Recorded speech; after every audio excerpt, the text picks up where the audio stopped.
what is the meaning of surrounding, what is the system which you are going to consider and analyze.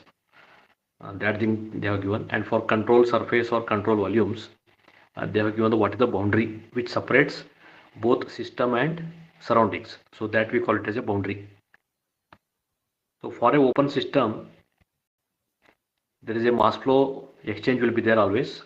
But for a closed system, there is no mass exchange in between the boundary. This we have to keep in mind for closed system problems and open system problems. Next, they have given many examples of thermodynamics here. So very neatly they have explained. Open system, these two are the examples where jet engine you can observe. Air and fuel are taken inside the jet engine, and at the exhaust side, all the burnt gases are flowing out. So same as heart also you can observe.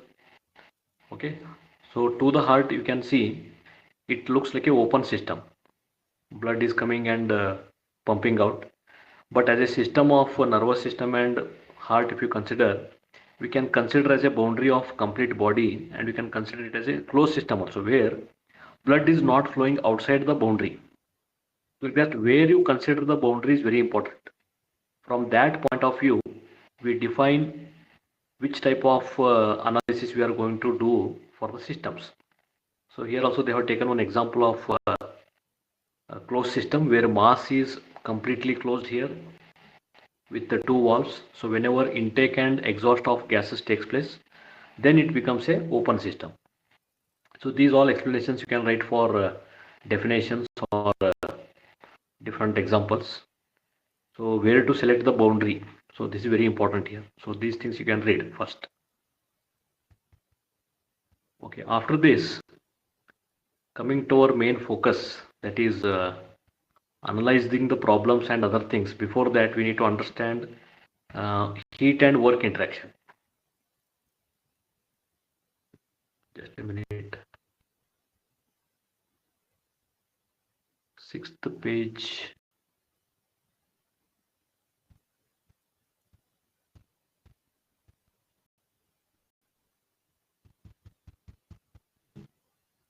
Okay.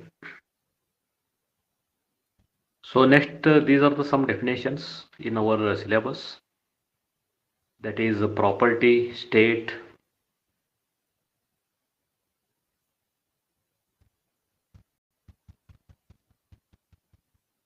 some loading issue is going on here.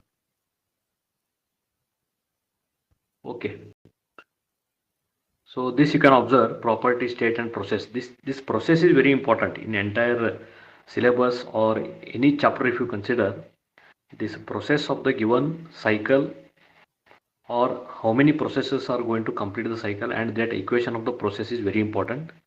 And also finally we need to consider whether the process is absorbing the work or doing the work from the system, or heat exchange is taking place on the system or by the system. These things will come very important when we understand these definitions. So first you can observe a property is a macroscopic characteristic, means considering complete system we are going to define the property. So in that, how many properties will be coming into picture? We have mass, volume, energy, pressure, etc. Any parameter which describes a system, we call it as a property. Okay, by any parameter like temperature, okay, or you may take any property. That property should define a system, that we call it as a property. Next is the state. State means for a given set of conditions for a given object or a system, we define it by some properties, and depending upon those properties we need to define what is the state of the given uh, system. So that state is nothing but it is in liquid state, or we have to decide whether it is a gaseous state. Okay, though that state how we define depending upon the conditions. That conditions, if we know for different fluids, we can define the state of a given system, that we need to understand. Next is very important is process. So here change in properties, how it will takes place in a given process or a cycle, that we are going to define as a process where from state 1 to state 2 or given set of properties are changing from one set of properties to other set, maybe higher level or lower level. That changes what we observe from one to second point or second to third point. We change, explain that is a process. Next, you can observe in state there are two types, steady and unsteady. So in steady state, there will not be change in any properties. This is very important. When there is no change in any property, we call it as steady state. Means mass is not changing, density is not changing, or any parameter is not changing for a given set of properties in a system, all properties remain same. Okay, so that we call it a steady state.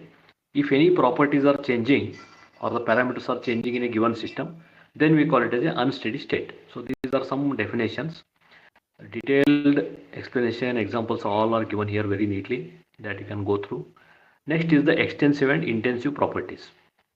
So any property depends on its mass or something, then we are going to consider it as an intensive property. Or if any property is not dependent on, you can see here system is divided, or it is not dependent on mass, say for example volume or energy something, then we can call it as extensive properties. So here you can differentiate two types of properties which is dependent on some other properties. So those examples they have given here. For example, these are given intensive and extensive property. Next is the equilibrium. So here for equilibrium means any change in the process or the states in the process we understand, where you cannot see any much change in the energy or in the types of parameters. Okay, very slow process and change in the properties are very negligible. Change in energy, or you can see the mass, there is no change in some of the properties, then we can call it as equilibrium process. If it is in equilibrium process, then what may happen, the properties whatever the changes are happening in the given process, slowly the given parameters are going to be changing and you can see the effect, you can observe the effect. So that thing if possible, then we call it as non-equilibrium process state. Okay, so based on this SI unit and conversions you can go through later. That is not our part at present subject. Our subject focus is now to focus on the thermodynamics. Conversion of units and other things you refer it later. Okay, so all details they have given here. Next, the properties they have given. So already I have studied in different subjects these things. So I will not repeat here.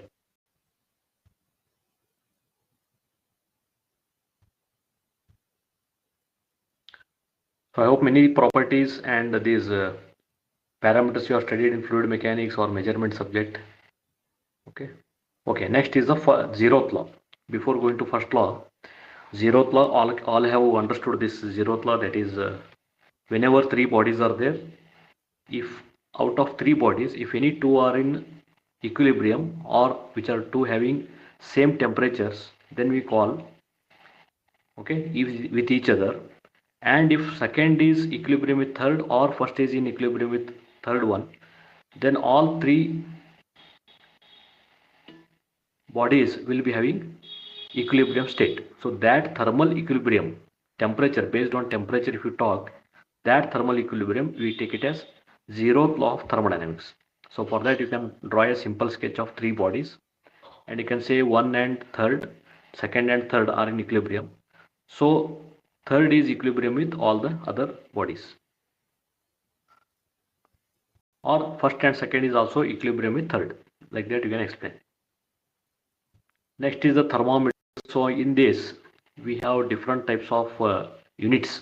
So just to convert units, they have given different measuring devices and how to convert that also they have explained here. So one theory question to explain zeroth law and one problem can be taken to convert Celsius to Fahrenheit or Fahrenheit to other units. So that can be taken one example. Okay, so here clearly they have given. If you have temperature in degree centigrade, then how to convert it into Kelvin? So what we have to do now for the degree centigrade, if you add 273.15 or 273 generally, then it becomes a Kelvin scale. Okay, or vice versa. If you want to write in Kelvin, you take degree centigrade and minus with 273 Kelvin. You will get the in Kelvin scale. So this is one conversion. Also you check with the Fahrenheit. So like this we need to find out some other parameters. Okay, methodology to solve problems is not important for us. We need to focus on numerical type, numbers based problem solution. Okay, up to here, any doubts you want to ask?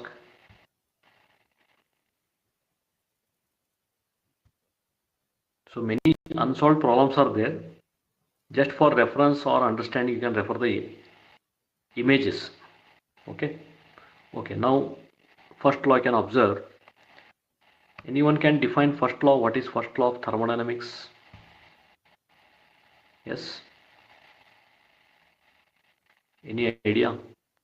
They have taken all basics from basics. They are taken and they are going to explain the first law.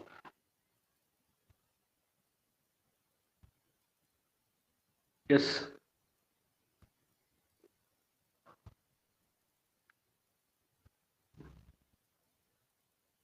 What is the first law of thermodynamics? It is impossible to any system to convert 100% work into heat or heat into work. That definition is for second law. I am asking here, what is the definition you can write for first law? It is like conservation of mass. So total or the sum of energy coming inside a system or for a closed system is always same with the existing or exiting properties. Point is clear? Or you can see here detailed explanation they have given. This I will refer. Any one equation you can take. One equation I will refer here. How to define the first law. From that only we are going to simplifying to the steady flow energy equation for open system or the closed system. So first we need to understand this. Sum of all the energies at the inlet side and exit side. So inlet side becomes 1 mgz1 half mv1 square, kinetic energy, potential energy, enthalpy or pressure energy, okay, etc. So all these energy if you add at inlet side, exit side also it is same. So total energy, mass, everything is conserved. That we are going to define it as first law. So in this we have two different types of analysis. One is open system analysis and second is closed system analysis. So here also they have taken one to understand how work and heat are related. So any work is done on the system using this mechanism.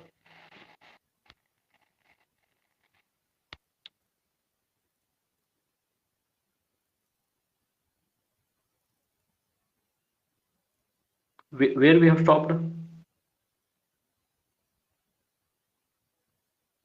Any disconnection in audio?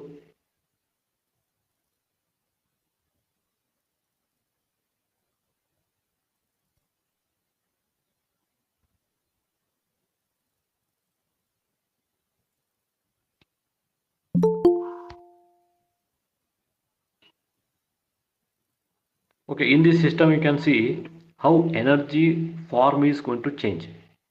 So here stored energy we are going to use it to convert electrical form of energy into rotating mechanical power, and this mechanical energy is converted into some heat or change in pressure, whatever. But here once you consider these conservation of energy, mass or any form of energies, how it is conserved, later what they did is they defined the second law of thermodynamics. Now question comes how to consider these work and heat interactions. So here already we have seen in the earlier classes, in regular classes you might have attended, the work and heat interactions. Okay. So whenever you consider that work is done by the system, okay, so we consider that this as a positive sign. Whenever work is done on the system, means it is negative. So in place of that negative and positive, they have given greater 0 or less than 0, or you can write with the sign convention also. But in the same fashion, if you come to the heat transfer, whatever the heat transfer is going to take place, with respect to that, we are going to refer the heat transfer by the system or from the system to surrounding. We consider it as negative sign opposite to work done. Similarly, heat added to the system, whenever the heat is added to the system or coming inside the system, we consider it as positive. So these things you have to explain in the proper method using these all theory. You can just explain the heat and work. So these are the problems based on fluid mechanics actually. Our focus is with respect to thermodynamics. Now see here, expansion and compression for actual processes they have given. But our focus, I told in the class, that is ideal processes. That we need to focus, not for the actual processes. Actual processes, all of you know, some losses will be there. Okay. Now very important is this. Which are the types of the processes? So here you can observe in a closed system, a cylinder piston arrangement where piston can slide inside the cylinder, a fixed mass is given. Okay, gas, liquid or whatever. Once you expand this piston from V1 to V2, what is going to happen? Volume is going to increase. And I am going to consider one of the process, that is 1 to 2 process, where expansion of the gases are happening. So that process, if you consider on the PV diagram, it is looking like a change in pressure and also volume. Both are changing. So work done by the piston on this gas, or if the gas is expanding, then we tell work is done on the piston. So whether work is done on the system by heating the gas, then what we tell? We tell it as work done on the piston, we tell it as negative with respect to piston. With respect to piston, if gas is cold, if I expand it, then what I'm doing? I'm doing work on the gas to increase its volume, or to compress the gas, I'm changing the volume from V2 to V1, I'm compressing. So with respect to piston, work is done on the system, means with respect to piston, it is negative sign. I hope the point is clear. Opposite to that is heat. So according to that, work done by this piston, if you want to write using this PV diagram, we can write it as change in pressure and change in volume is the product. Because the area under this curve, whatever is shown, is nothing but the work done. So whether it is work done actual or ideal, our focus is path 1 to 2. So if you integrate all the small areas considered here, if you integrate, it is from 1 to 2 process, change in pressure and change in volume, that you have to consider. If pressure is same, you can keep the pressure as it is. If volume is changing, you rate it as dV. So for a constant pressure process, for a constant volume process, how the equation will change, that we need to understand.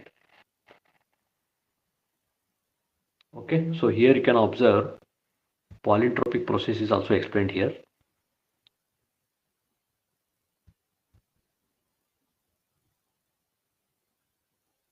All the process they are not given, but equations you can go through.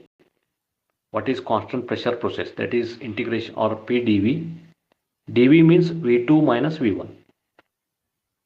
One more equation is for constant pressure process or constant volume process, that is delta P, change in pressure, and into constant volume. If it is constant volume, V2 minus V1 is 0. Okay, so in that case, constant volume, work done will be 0, but heat addition or heat exhaust will be there. We cannot say that only work done is 0 means everything is 0. It is because change in volume is 0, work done is 0. But there is some pressure available. Next, as I told in the class, polytropic and other isentropic or isothermal processes, we need to remember this equation. PV raised to n is constant. Or if you analyze work done, if you want to write or find out, I can write it as P2 V2 minus P1 V1 divided by 1 minus n. Okay, n is common for ideal gases, ideal steam property or whatever. That n I'm going to consider as gamma or n for any fluid.